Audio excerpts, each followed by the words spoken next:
to Revelation chapter 11. Revelation chapter 11. Revelation chapter 11, the seventh trumpet, verses 15 to 19. Revelation chapter 11, the seventh trumpet, verses 15 to 19.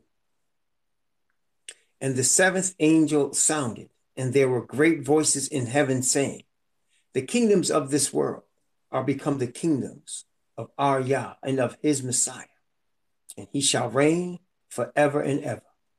And the 24 elders, which sat before Yahweh on their seats, fell upon their faces and worshipped Yahweh, saying, we give thee thanks, O Yahweh Al Shaddai, which art and wast and art to come, because thou hast taken to thee thy power and has reigned. And the nations were angry, and thy wrath is come, and the time of the dead that they should be judged, and that thou shouldest give reward unto thy servants the prophets, and to the saints, and them that fear thy name, small and great, and shouldest destroy them which destroy the earth. And the temple of Yahweh was opened in heaven, and there was seen in his temple the ark of his testament. And there were lightnings and voices and thunderings and an earthquake and great hail. Praise the Most High Yah for his word. Thank you, Isha, for posting those scriptures. So we have been studying Hebrews. And as we have been studying the first 6+ chapters, a little bit of the 7th chapter of the Epistle of the Hebrews, what we have seen is the introduction of the Messiah, of his position with the Father, and of his importance in the plan of salvation as not only as our Savior, not only in terms of being a sacrifice for sin, not only in terms of being resurrected from death and overcoming sin on our behalf, but also his importance, his extreme importance as the high priest to the nation of Israel, the high priest to the scattered people scattered throughout the earth.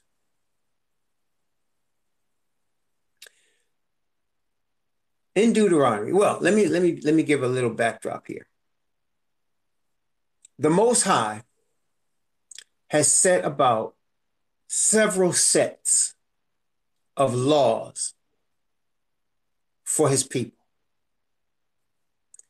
He has set about laws also of nature in the earth. Okay? So when the Most High created the earth in 6 days, and we read that in Genesis, let's look at Genesis chapter 1. Genesis chapter 1. He would speak things into existence.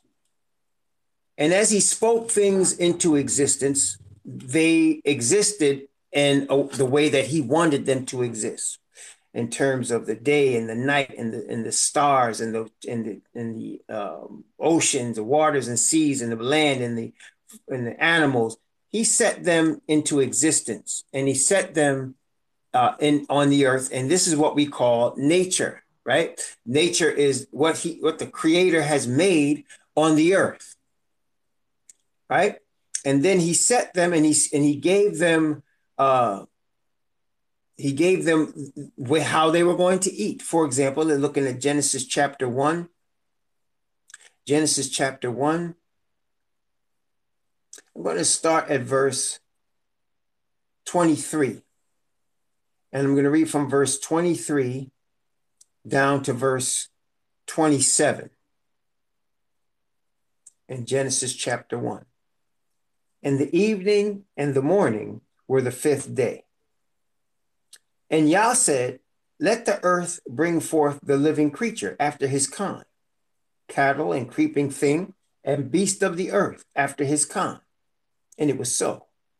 And Yah made the beast of the earth after his kind, and cattle after their kind, and everything that creepeth upon the earth after his kind.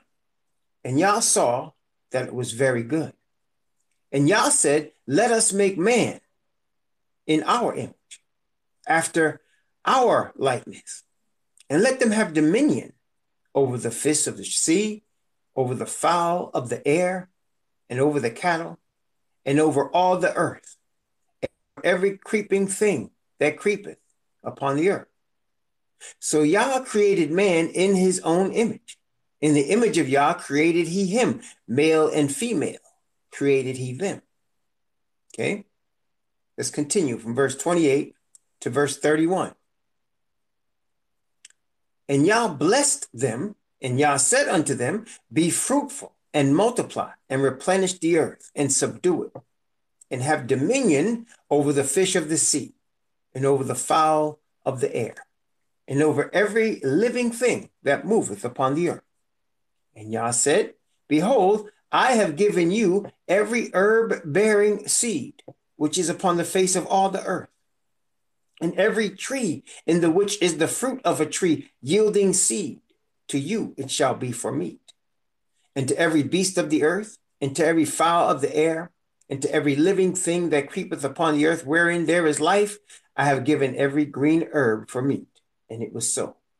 And Yah saw everything that he had made, and behold, it was very good.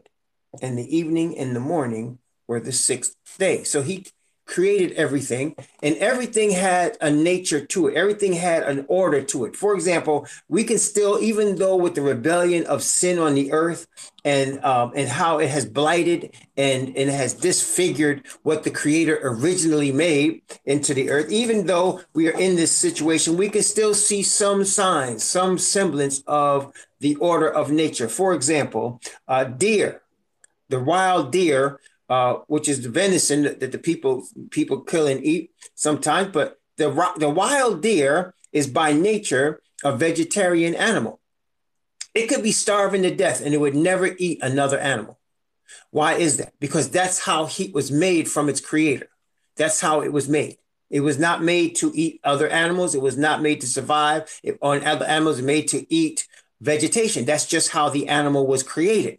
Okay. Whereas a lion, though the lion was made as all the animals to eat the green herb, that was the original intent. After sin, that changed, and the animal of the lion is carnivorous. It needs to eat other animals to survive. It needs to eat other animals to survive. Okay. But everything follows the pattern that the Creator placed within it on the earth. Man also did this in the beginning. And that Most High had man in harmony with the laws of nature, and nature were in harmony with man. When he first made man, lions didn't need to eat other animals to survive. Lions, like all the other animals, he said, I have given every green herb. And that's what the animals ate.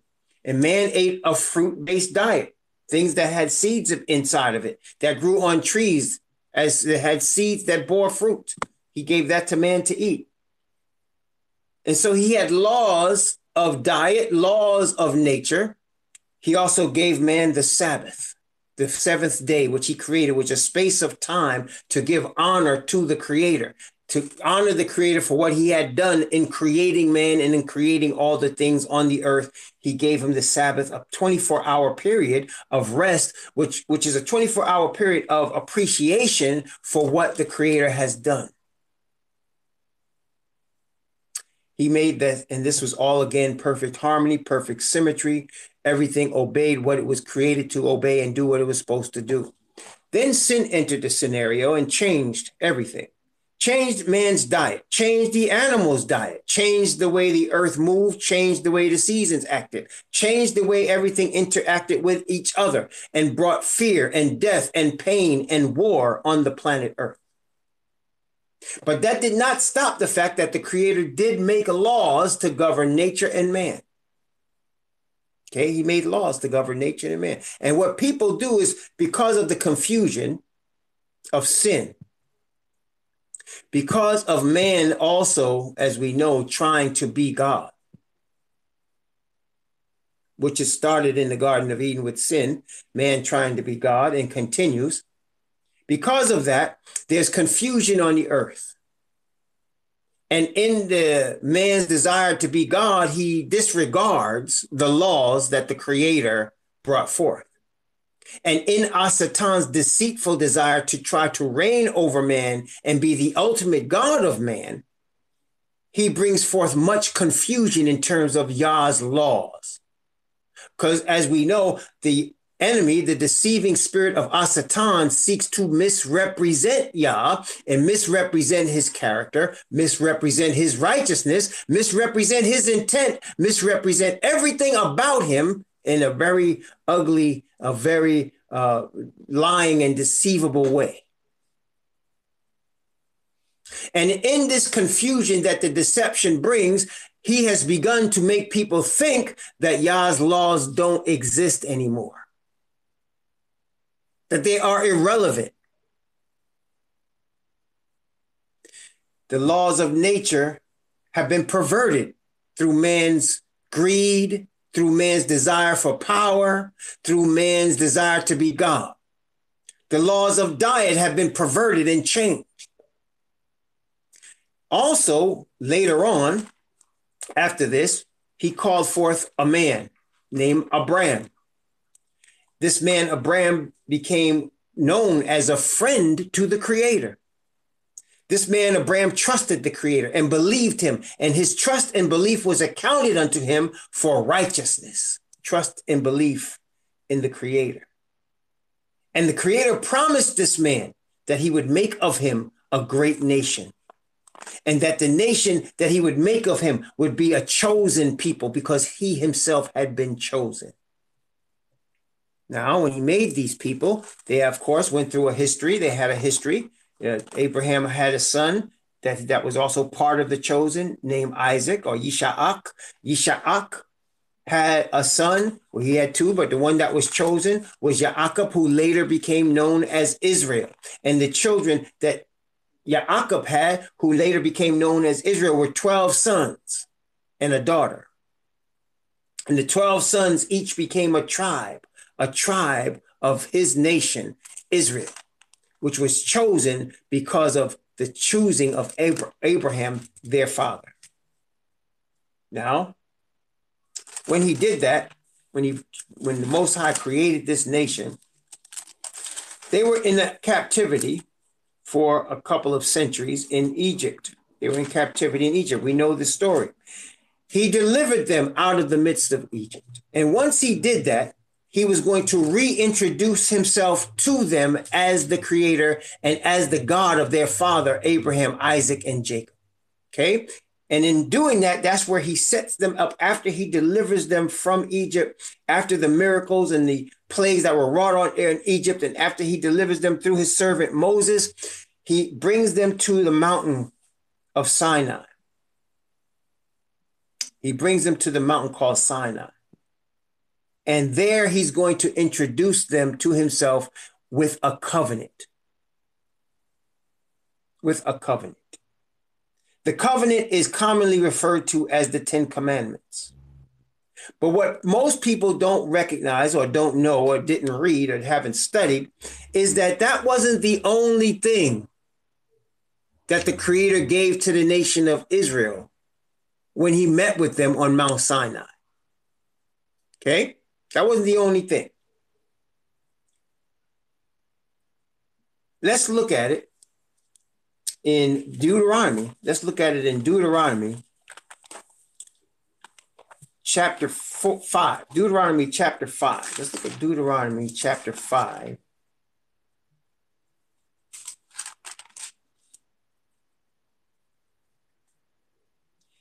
And in Deuteronomy chapter 5, he gave the covenant to the whole nation. And when I say he gave it to the whole nation, when I say he gave the covenant to the whole nation, he literally did that. He spoke it with such power from Mount Sinai that every man, woman, and child of the nation, of the 1 million+ people that stood out there that day, heard very clearly all the words of the covenant. Very clear. Okay? So let's take a look at Deuteronomy chapter 5. I'm going to begin at verse 1, Deuteronomy chapter 5, and I'm going to read down to verse 7. Deuteronomy chapter 5, from verse 1 to verse 7. And Moses called all Israel and said unto them, Hear, O Israel, the statutes and judgments which I speak in your ears this day, that ye may learn them and keep and do them. Yahweh our Most High made a covenant with us in Oreb. Yahweh made not this covenant with our fathers, but with us, even us who are all of us here alive this day. Yahweh talked with you face to face in the mount out of the midst of the fire. I stood between Yahweh and you at that time to show you the word of Yahweh. For you were afraid by reason of the fire and went not up into the mount, saying, I am Yahweh thy Most High, which brought thee out of the land of Egypt from the house of bondage. Thou shalt have no other gods before me. So he brought them into the Mount Sinai. And from there, from the top of the mountain, the Creator, the Father, Yah, spoke his covenant to the people. And I want you to also notice, he said, he didn't make this covenant with their fathers, but with them. I want to explain this to you because this is part of the reason what we're studying today in Hebrews is so significant. When he says he did not make this covenant with his fathers, but with them, it wasn't just talking about the covenant of the Ten Commandments. We're dealing now with an addition to that, which the Bible, especially in the New Testament, commonly refers to as the law. There is something that was given to the children of Israel that day, or during the time, not just that day, but during the time, because they were there at least 40 days. They were there for probably 80 days, but they were there for a while. During that time, there was other things given to them that were not given to Abraham, Isaac, and Jacob. That's why he said he did not give this to our fathers, but he gave it to us. The covenant, of course, was also with Abraham, Isaac, and Jacob in terms of what's commonly referred to as the Ten Commandments. But let us skip down. We know the covenant. Let's skip down from the covenant in Deuteronomy chapter 8. And I'm going to get from verse 22. From verse 22, I'm going to read from verse 22 and go down to verse 27.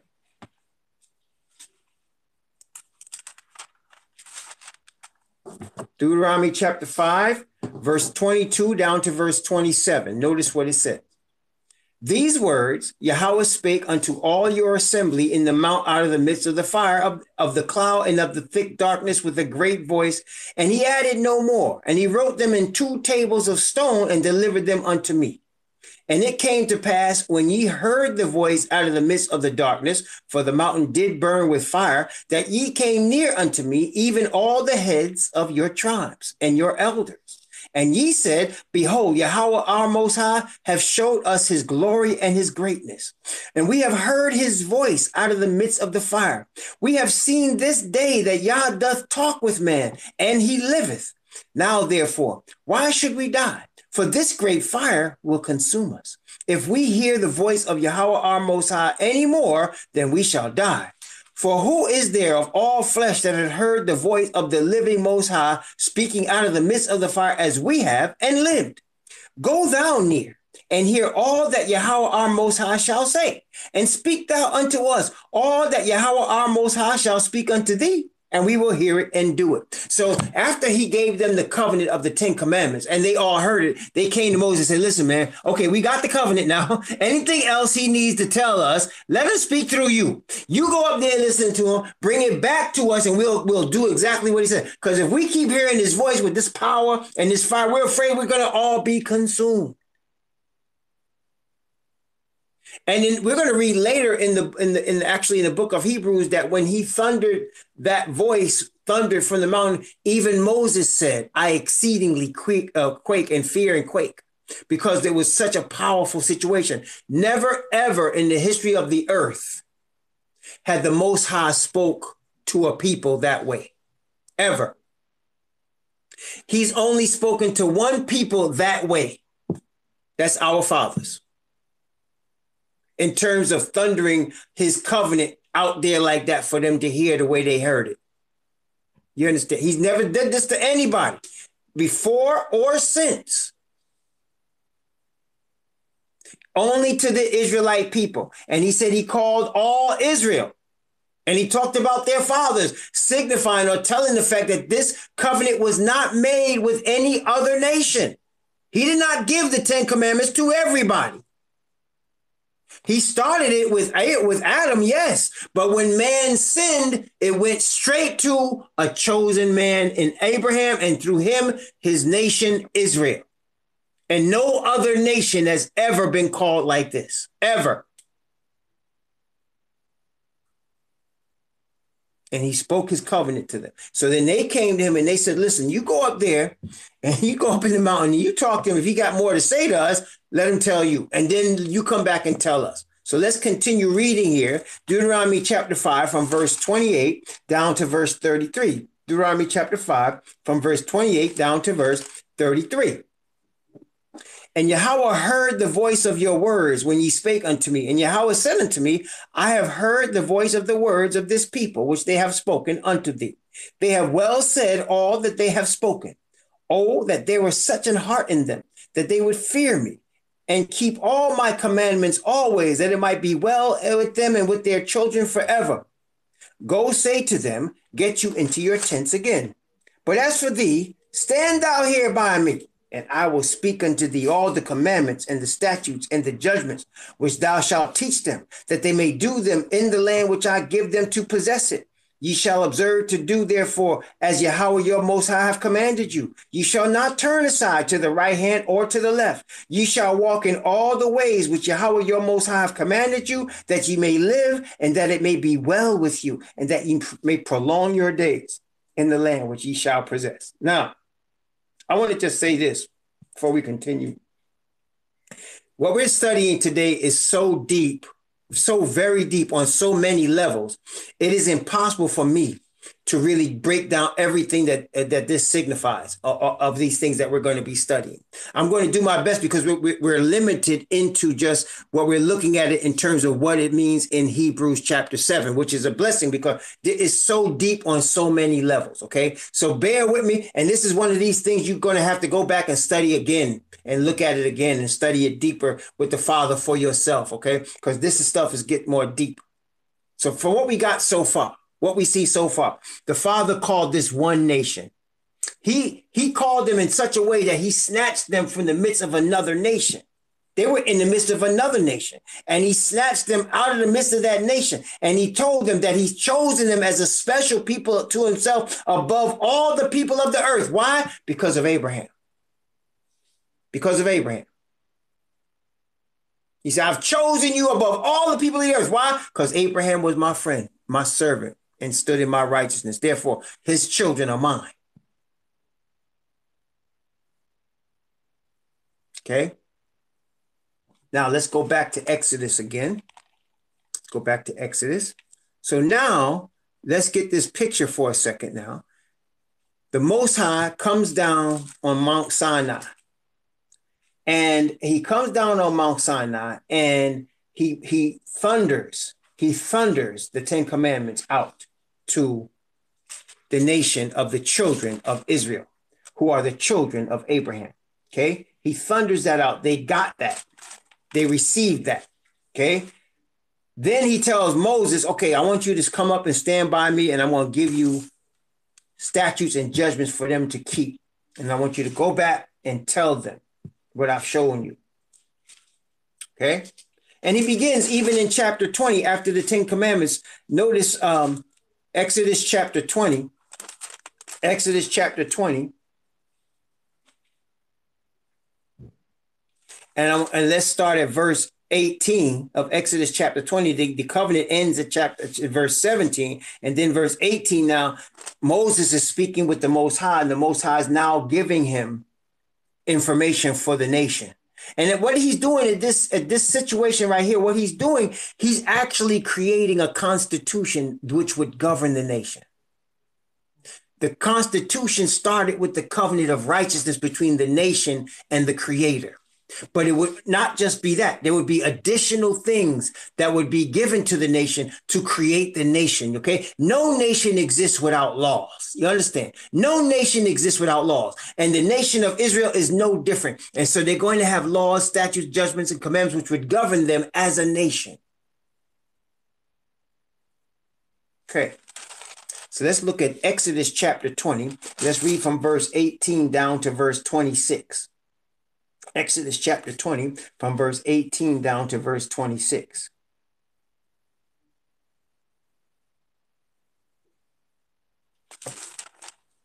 All the people saw the thunderings and lightnings and the noise of the trumpet and the mountain smoking.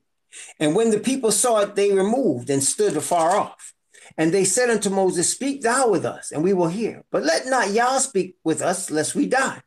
And Moses said unto the people, Fear not, for Yah is come to prove you, that his fear may be before your faces, that ye sin not. And the people stood afar off. And Moses drew near unto the thick darkness where Yah was. And Yahweh said unto Moses, Thus shalt thou say unto the children of Israel, Ye have seen that I have talked with you from heaven. Ye shall not make with me gods of silver, neither shall ye make unto you gods of gold. An altar of earth thou shalt make unto me, and thou shalt sacrifice thereon thy burnt offerings and thy peace offerings, thy sheep and thine oxen. In all places where I record my name, I will come unto thee, and I will bless thee.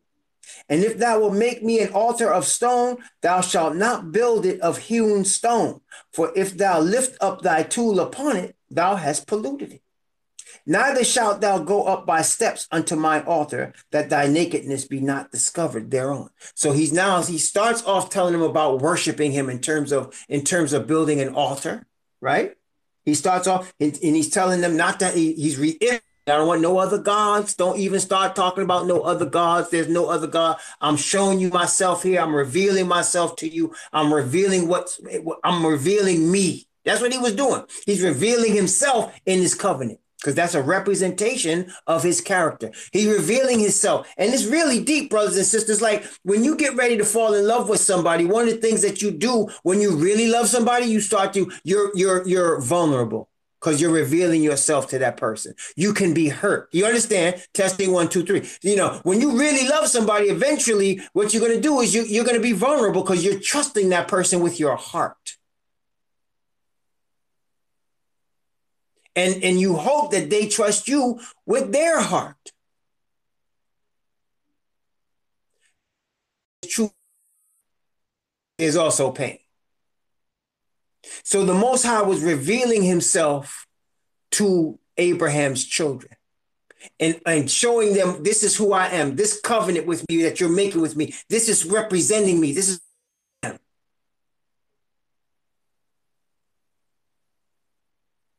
Okay? All right.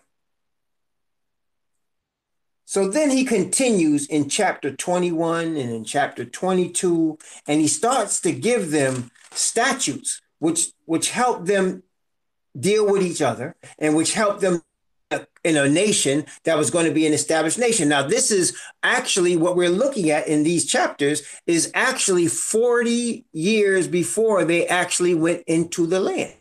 40 years prior to them getting into the land. But they didn't know that. They were going to be in a few weeks. So he's now preparing them with how they each other about marriage. He talks about the institution of the relationships between men and women. He deals with the relationships between people and how they're going to judge and how they're going to set up their court system in terms of eye for eye and tooth for tooth. That was a court system. That was a legal system that they set up. It wasn't a personal vendetta. See, many people take eye for eye and tooth for tooth as a personal vendetta. That's not how it was set up. It was set up in terms of a court system.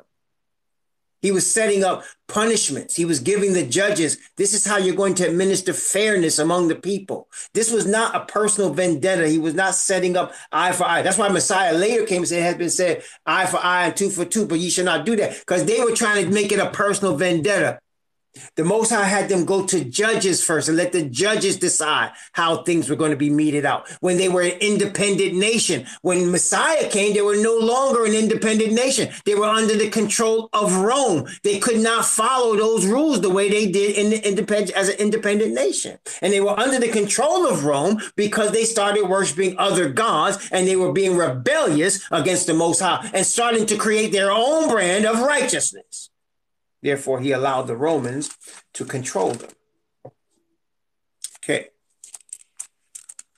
So now, chapter 21, as we mentioned, chapter 22, chapter 23, he is giving them commandments and statutes and judgments. He's beginning to give them those commandments, statutes, and judgments. Then in chapter 24, if you recall just a few minutes ago when we read in Deuteronomy chapter 5, when they heard, and we also just read it also in chapter 20 of Exodus, when they heard the voice of the Most High, the leaders of the tribes came to Moses. It wasn't everybody. They sent the representation of them. So each tribe sent a prince from that tribe, a leader of the tribe, to go to Moses and say, listen, Moses, we have heard what the Most High said to us. Listen, no other people have ever heard this like this before. We are scared, Moses. And so please, could you go and talk to the living God and then come back and tell us what he said? Because we're scared that we're going to die if we keep hearing his. So Moses did that, right? But then later on, the Most High chose 70 chosen men of the tribes with Aaron's son that he was going to create a covenant with that would represent the nation.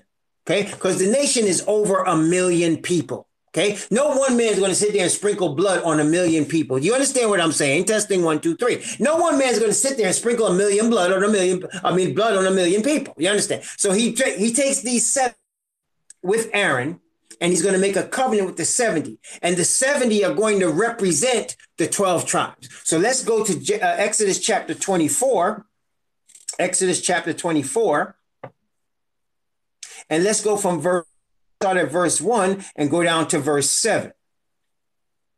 Now he's got the 70 elders, and then you got the whole rest of the nation watching. So all the nation is watching this ceremony between Moses, the Most High, these, right? Aaron and his sons, everybody's watching now. And it said, and he said unto Moses, come up unto Yahweh, thou and Aaron and Nadab and Abihu and 70 of Israel, and worship ye afar off. And Moses alone shall come near Yahweh, but they shall not come nigh, neither shall the people go up with him. And Moses came and told the people all the words of Yahweh and all the judgments, and all the people answered with one voice and said, all the words which Yahweh have said, we will do. And Moses wrote all the words of Yahweh and rose up early in the morning and builded an altar under the hill and 12 pillars according to the 12 tribes of Israel. And he sent young of the children of Israel, which offered burnt offerings and peace offerings of oxen unto Yahweh. And Moses took half of the blood and put it in basins, and half of the blood he sprinkled on the altar. And he took the book of the covenant and read in the audience of the people. They said, all that Yahweh have said, we will do and be obedient. I want to also, here's another thing I want to interject here for a moment. This was a wedding ceremony.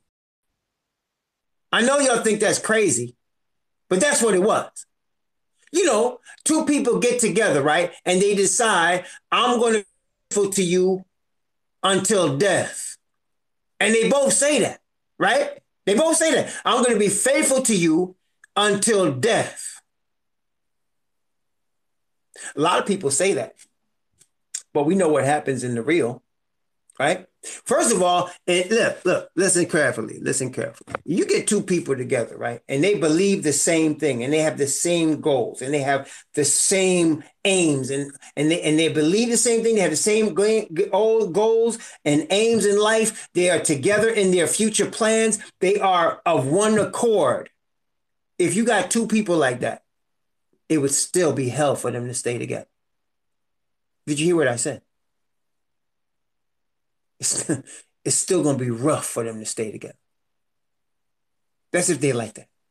Now you add other variables. They don't believe the same thing. They don't have the same goal. They haven't discussed certain things. They don't agree on certain things. That's going to make it that much harder. But when you have made a covenant before the Most High, all of those things, as difficult as they are, you can make it through, because the most important thing is your covenant to the Most High. Testing 1, 2, 3. Do you understand? You're going to have troubles, but you can make it through, because the most important thing is both of you keeping the covenant that you made before the Most High. You understand? That's what keeps you above everything. That's what keeps you. So when they said to the Most High, the people would shout and they said, all that Yahweh has said we will do and be obedient. They were making a covenant. It was a marriage covenant. It was a coming together. They were like, we're going to be one with your spirit. We're going to be one with your covenant. And they meant it. We are one accord. We're with you. We're with you, Yah. We're with you. But what happens in the real? Brothers say, man, she done got fat. Man, I can't deal with not in love with her anymore. And she said, I don't know what happened. This has been very, very difficult. I just can't take it anymore. I have to leave. And we know that in excess of 50% of people that make the vows today break the vow. This is right. In excess of 50, more than half of the people on earth today, when they make these type of vows, they do not keep them, they break them. Right? And the same is true here. To the point later on, Most High said, I'm going to divorce you. I'm going to put you away. But then he comes back and redeems the woman that he put away. He comes back and redeems. But that's they got the things got so hectic between him and these people that he made this covenant with, it got bad. But here, he's making the covenant with them. He's making the covenant with them. They're coming together in the spirit in blood. In blood. Okay. Notice Exodus chapter 24. And let's read it again from verse 7. And let's read from verse 7 down to verse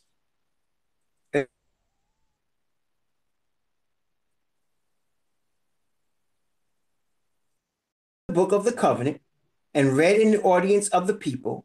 He said, all that Yahweh have said we will do and be obedient.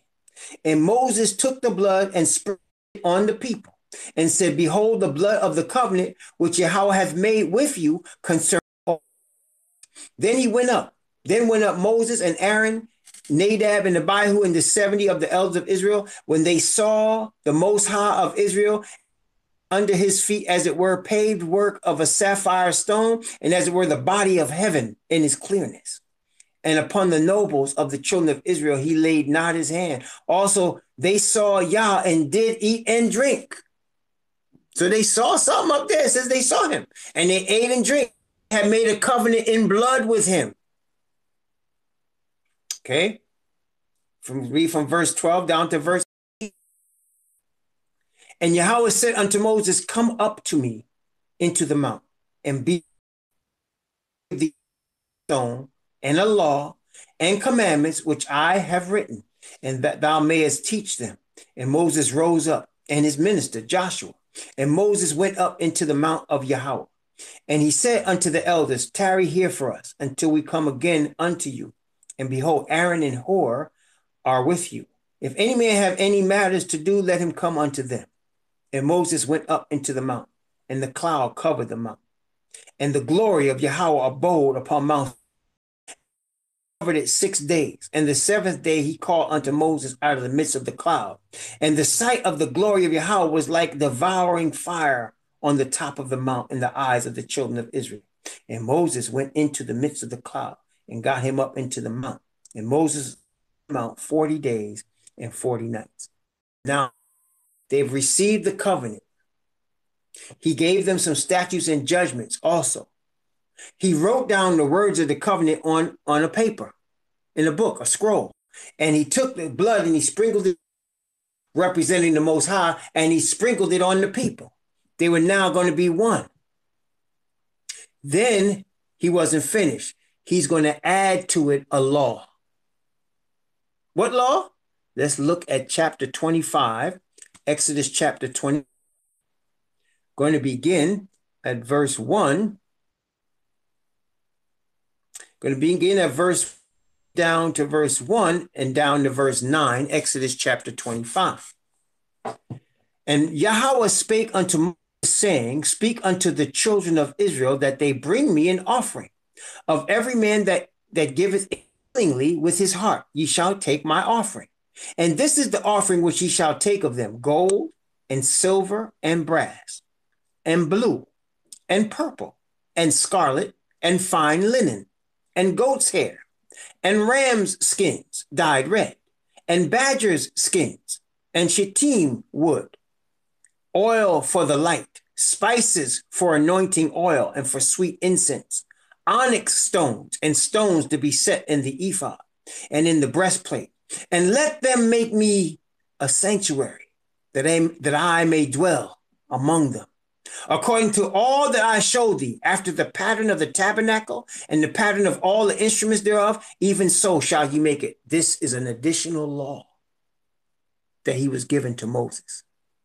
He told Moses all of the ingredients that was going to be necessary, the materials that was going to be necessary to create this pattern of this sanctuary that he was going to build. He said he wants to build the sanctuary for the purpose of the Most High dwelling among the children of Israel. So once they built this sanctuary, he would meet with Moses in it. And when they were ready to travel, the cloud would come up out the sanctuary and go into the sky. And they knew then there was time for them to move on, right? And so this is the law of the sanctuary. From here, you would have the ceremonies of how the animals are going to be killed. They would now have a sanctuary where they were going to confess their sins into. The priest would go into this sanctuary representing them. And once every year, they would cleanse the sanctuary of all the sins that they confessed. This all began with this law of the sanctuary. Most people don't understand when they talk about changing a law or doing away with the law. Most people, as a matter of fact, the devil hates the Most High so much that he's ready to do away with the covenant. And most all of the churches teach about the doing away of the covenant. Oh, the Ten Commandments, don't know why with that's the whole law. Isn't that what they say?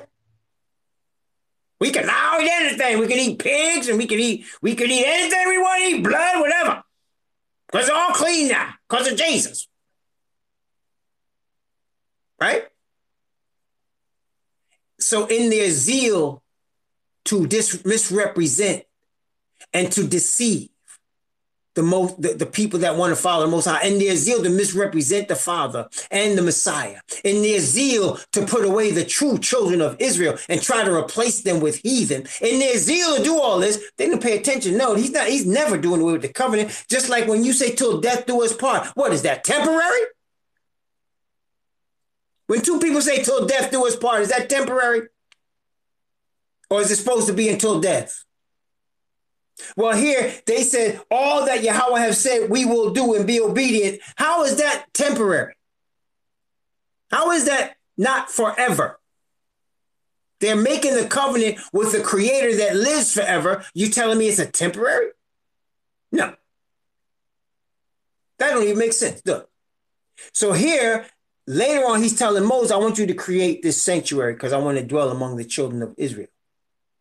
But he said to Moses, I want you to make it after the pattern that I'm going to show you up here in this mountain. So now Moses is in the mountain.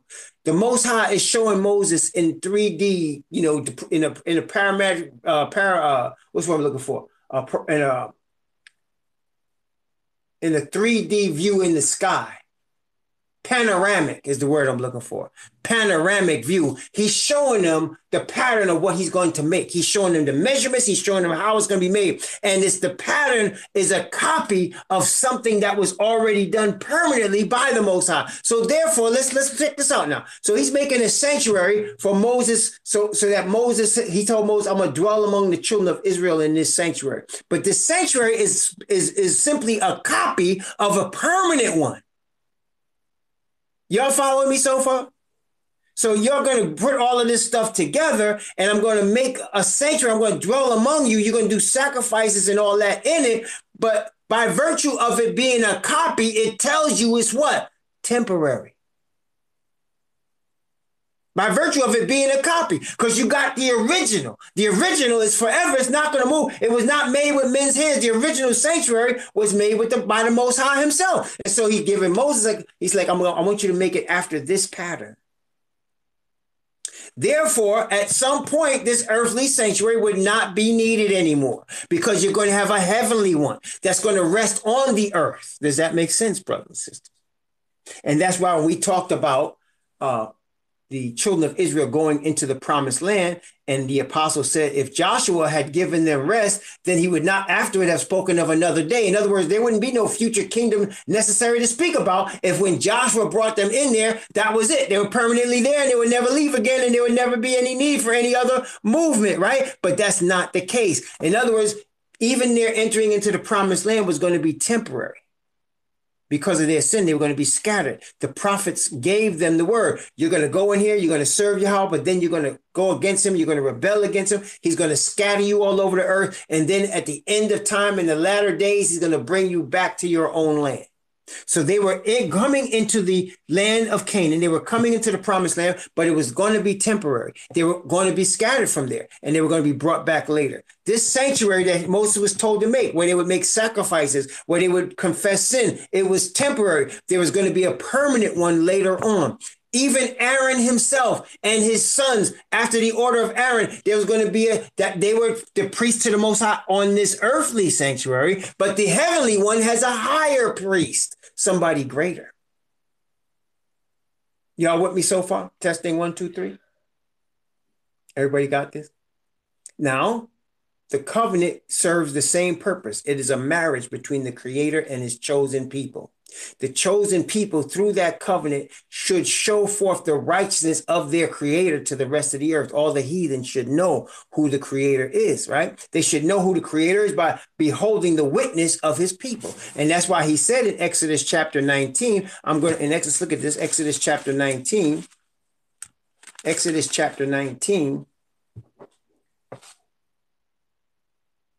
verse 5 and 6. Exodus chapter 19, verse 5 and 6. Notice what it says. Exodus 19, verse 5 and 6.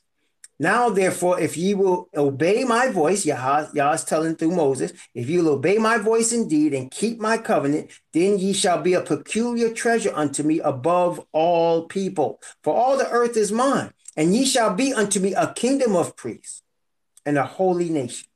These are the words which thou shalt speak unto the children of Israel. And that's why the book of Revelation said, thou hast made us kings and priests unto Yah. Isn't that what it said? It said, thou hast made us kings and priests unto Yah. This is the chosen people. His word, just because it's him, that means, in other words, it's because it's created. It means that when he speaks a word, it's going to come to pass as he says it, because he's the creator. When he says I'm Alpha and Omega, he's not joking. He's in the past and he's in the present, he's in the future, all at the same time. And that's who he is. And he also says something is going to happen. So he's going to have a chosen people. They're going to be a nation of priests. And through them, the earth, the heathen are going to understand who he is. But he made the covenant with no other people as a nation, but the nation of Israel. He didn't make the covenant with the Mormons. He didn't make the covenant with the Baptists. He didn't make the covenant with the SDA. He didn't make the covenant with the Catholics. He didn't make the covenant with the Muslims. He didn't make the covenant with the Buddhists. He didn't make the covenant with the Hindus. He has only made the covenant with one chosen people. One chosen people. And they have been scattered all over the earth because of their sins. Now, later on, let me show you, as we're back our way over to Hebrews, let's stop at Ezekiel chapter 9. Ezekiel chapter 39, which is also matching Revelation chapter 19 in the first resurrection, which is also matching Revelation chapter 14, verse 12 and 13 and 14 with the first resurrection. Notice this, Ezekiel chapter 39, as all the prophets do speak with one voice. Ezekiel chapter 39, we're going to read from verse 21 down to verse 29. I'm going to read from verse 21 down to verse 29 of Ezekiel chapter 39 so that we have an understanding of why he chose this people and what the purpose of choosing the nation of Israel, the bloodline of Abraham, what the purpose of that is and how he wants this to be accomplished. This is the first resurrection and the establishment in the beginning of the 1,000-year reign of Messiah. Notice what it says here. And I will set my glory, watch this now, among the heathen. And all the heathen shall see my judgments that I have executed and my hand that I have laid upon them. Because he's going to lay his judgments upon the heathen. So the house of Israel shall know that I am Yahweh, Yahweh, their most high from that day and forward. And the heathen shall know that the house of Israel went into captivity for their iniquity, because they trespassed against me. Therefore hid I my face from them and gave them into the hand of their enemies. So fell they all by the sword. According to their uncleanness, according to their transgressions, have I done unto them and hid my face from them. Therefore thus saith the Most High Yahweh, Now I will bring again the captivity of Jacob and will have mercy upon the whole house of Israel and will be jealous for my holy name and that they have borne their shame and all their trespasses whereby they have trespassed against me, when they shall dwell, and when they dwell safely in their land, and none shall make them afraid. When I have brought them again from the people, and gathered them out of their enemies' lands, and am sanctified in them in the sight of many nations, then shall they know that I, or Ahiah, Yahweh, their most high, which caused them to be led into captivity among the heathen, but I have gathered them into their own land and have left none of them any more there. Neither will I hide my face any more from them, for I have poured out my spirit upon the house of Israel, saith the most high Yahweh. So he's going to pour out his spirit. They're going to be witnesses, kings, and priests to the earth. And the heathen through them will know the whole story and understand why it was, how it was, why it happened. And the nations of them which are saved shall come and bring sacrifice and bring honor and glory to the city, to the capital city where the chosen people will dwell. Now, all of this takes place as a result of the high priestly ministry of the Messiah. All of this takes place as a result of the high priestly ministry of Messiah. The 144,000 are brought forth into existence. Listen carefully. The 144,000 are brought into existence because of the high priestly ministry that the Father has placed on Messiah.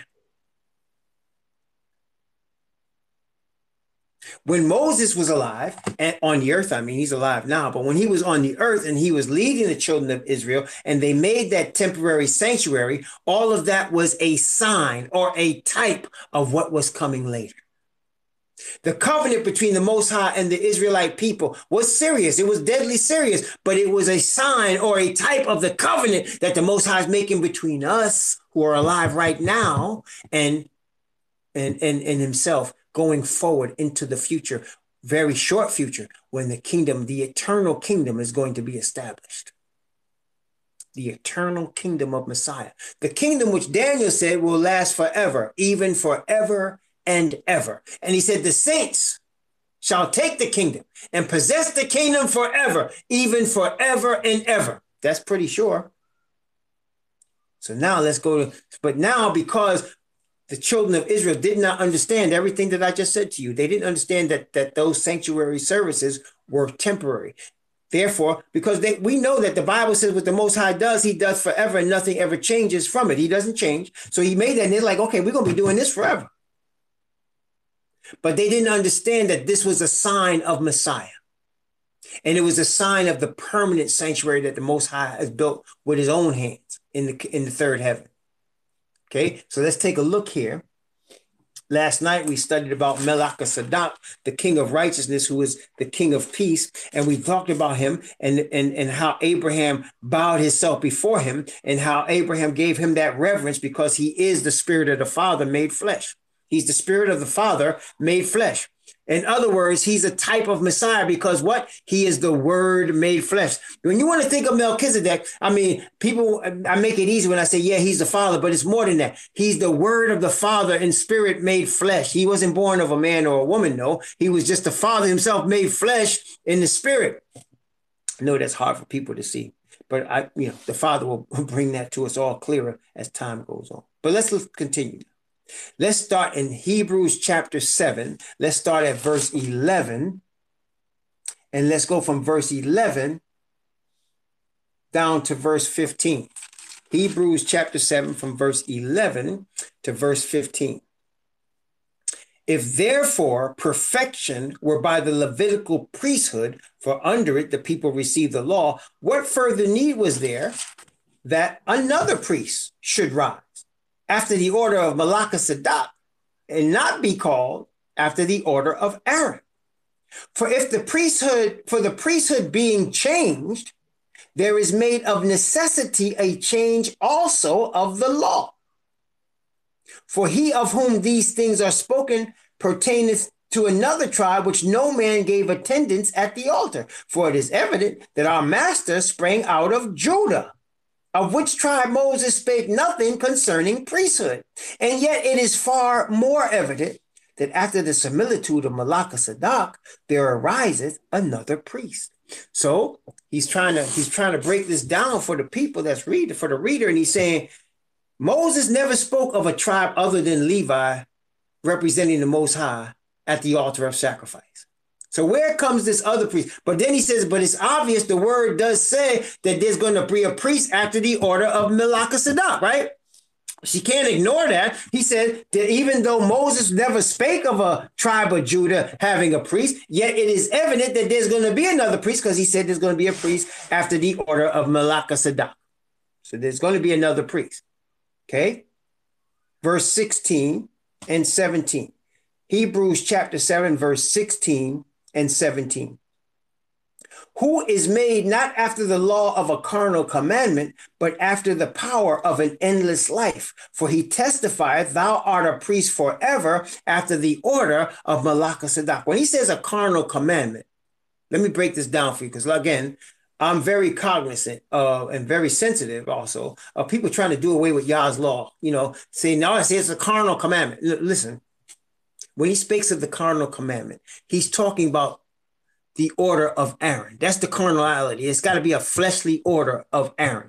You understand? The priesthood has to always be after the order of Aaron when he created it. That's what he's talking about. So it's not after, when he says not after the law of a carnal commandment, he says not after the law that Aaron's children are going to be the priests. No, this is the law of an endless life. Because Melchizedek lives forever, right?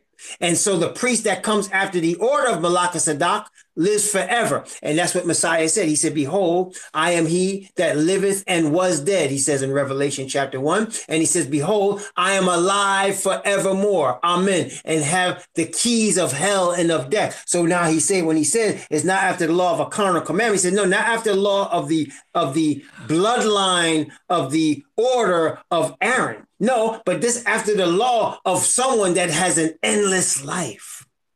Melchizedek, who he already showed in previous part of this chapter. Melchizedek has no earthly father and no earthly mother, but he lives forever. And he's like unto the Son of the Most High, like unto Yahweh Shai. But well, how is that? Because Melchizedek is a representation of the Word made flesh. He's a representation of the Father Spirit. And Messiah is a representation. In fact, the Bible calls him the Word made flesh. He's a representation also of the righteousness of the Father. And Messiah lived, and he died, and he lives again, and he's going to live forever. Therefore, his priesthood is after Melchizedek, an endless priesthood that will never die. Messiah will not have to have children to take his place as the high priest. He is always going to be the high priest. He is forever. Does that make sense? Testing 1, 2, 3. Okay. So he's not after the law of a carnal command, but after the power of an endless life. And he testified, thou art a priest forever after the order or from the descendancy of Melchizedek, the king of righteousness. Okay. So this is the change in the law. The law is being changed from Levi to Judah. It's being changed from the temporary earthly sanctuary to the endless heavenly sanctuary, one that's built without hands. Okay, and the blood is being changed from the blood of an oxen to the blood of the Messiah himself, being spilled for the sins of the nation of Israel, the chosen people. Okay. And through his own blood, the blood of his covenant, which is why, again, we see Melchizedek met Abraham with what? Bread and wine, right? And of course, we know Messiah, when he came to his apostles, he came and they had that Last Supper with what? Bread and wine, right? And he said, this represents my body, which is broken for you. And this represents my blood of the new covenant. That is the sprinkling on the people and the sprinkling on the covenant. Remember the sprinkling of the blood that is now, instead of an animal's blood, it is Messiah. And the covenant being made now between Father and the Israelite nation is going to be a permanent forever covenant and a permanent forever ministry and a permanent forever kingdom that will never end because it's built after the order of endless life. Does that make sense, brothers and sisters? This kingdom is built after the order of endless life. Praise the Most High. Which is why Messiah received the kingdom from his Father. It's built on an endless life, which is also why Messiah is the only one that can open the book of the seals, because Messiah paid the penalty for the sins of those people who are written in that book, and Messiah also lives forever.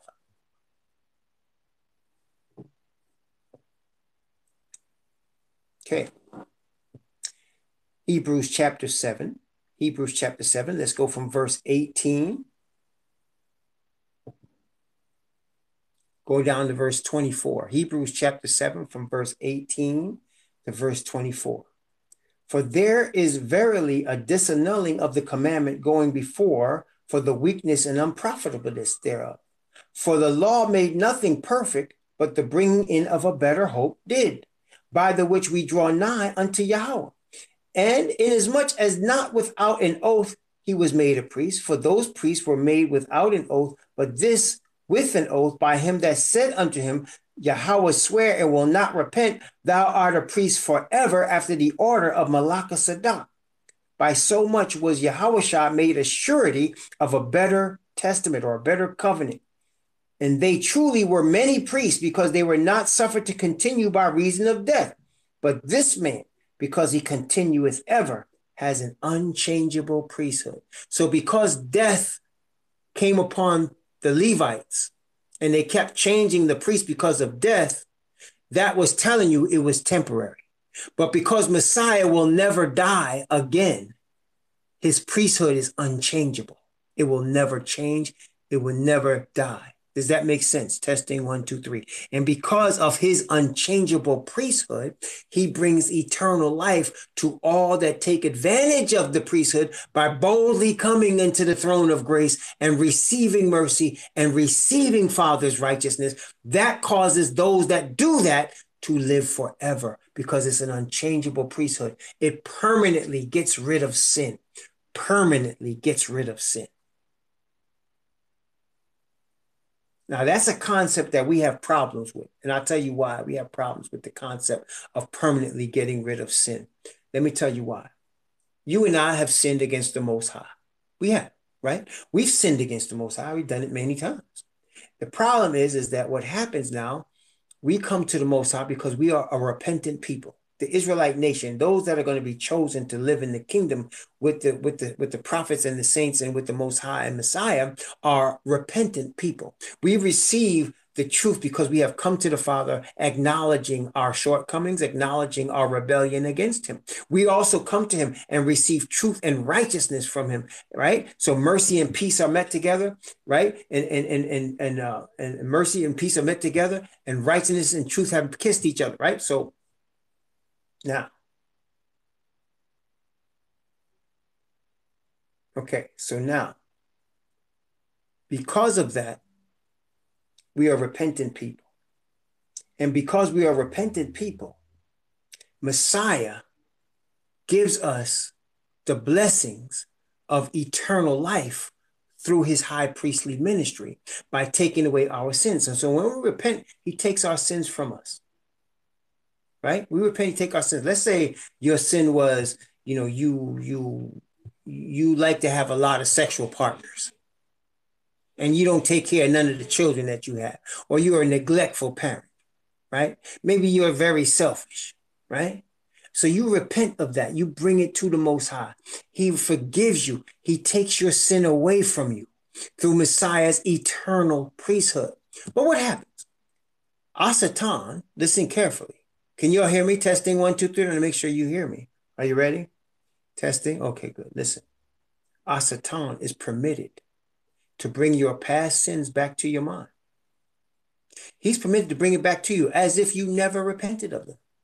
He's permitted to bring it back fresh to you to make you feel really bad about it. And the design of him doing that is to cause you to do one of two things. Either A, you will feel so bad and depressed, you'll go back to the sin that you just confessed. Or B, you will be reminded of confession of the sin and trust in your Father even more, understanding that you've already confessed that sin and it's gone for good. Because what the Satan is trying to do is induce you to create new sin. That's what he's trying to do. He's trying to get you to sin again and to bring you more sin. Your previous sins have been forgiven. They're gone. So like if you ask the Father, remember when I did that act and I confessed you, he's going to say, I don't know what you're talking about. I'm looking at your book and it's clean. There's no sin there. And you can't believe it. You say, well, I know I did, but you see, you confessed it in the blood of the Messiah and he wiped it away. If you sin after that, it's going to be new stuff. It might be the same acts you've committed before, but it's new sin.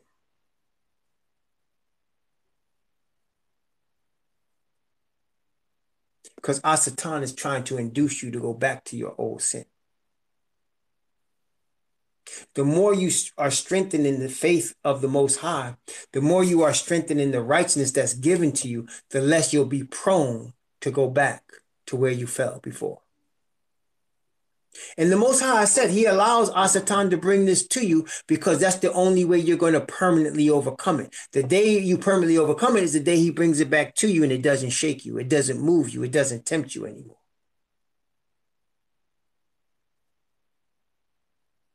You understand? Does that make sense, brothers and sisters?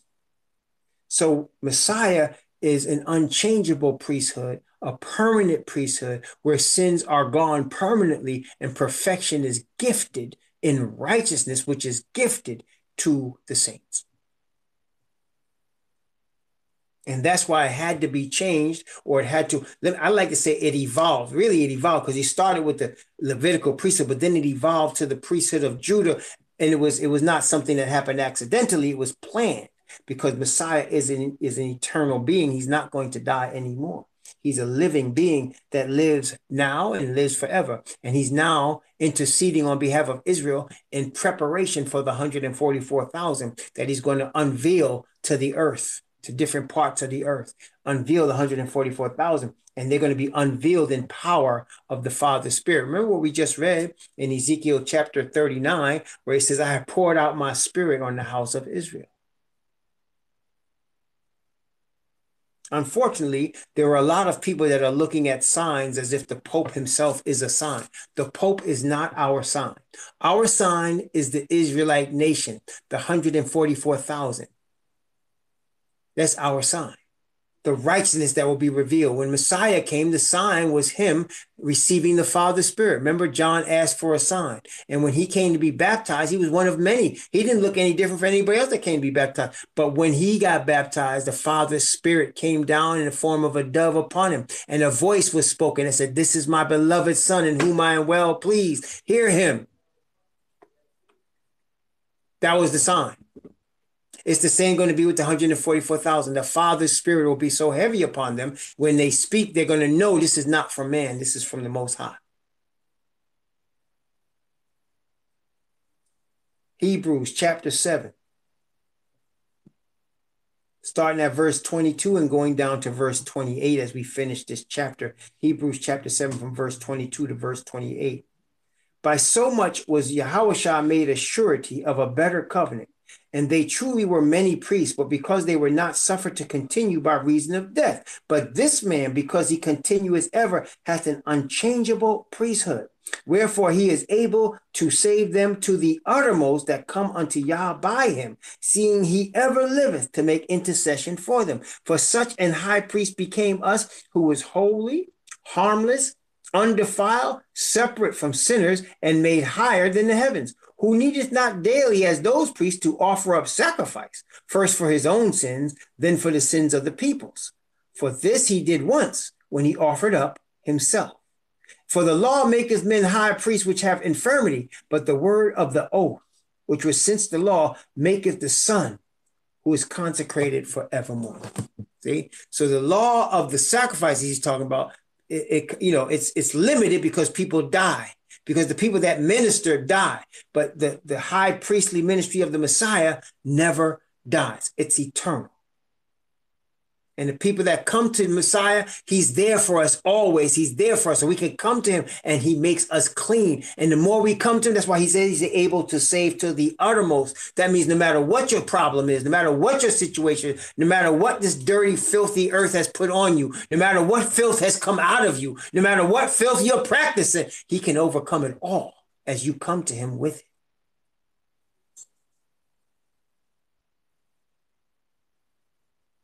Because that's what he's there for. He's there to do that. And because he overcame death, the sins that create death won't stop you. But you'll overcome death. You'll overcome those sins that create death. The wages of sin is death. Therefore, being that Messiah is eternal, you're going to overcome sin by coming to him. He's the doctor that gets rid of sin permanently. Okay? He's the doctor that gets rid of sin permanently. Praise the Most High Yah. Let's pause here, take a break. And then let's have a word of prayer. Most High Yahweh, we're so grateful again and thankful for the eternal